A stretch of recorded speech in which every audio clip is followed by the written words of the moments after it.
Like, then why are we consuming it? Because a small dose of this molecule apparently creates some really positive effects on our body, like exercise is a stress. Why would you want to damage or create microinflammation in your muscles, right? When you exercise? Well, because the body then adapts and becomes stronger.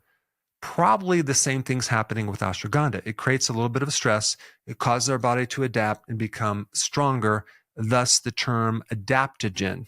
Most of the people that you hear this from are people who have taken it for a bit too long and higher doses. When you start getting into doses like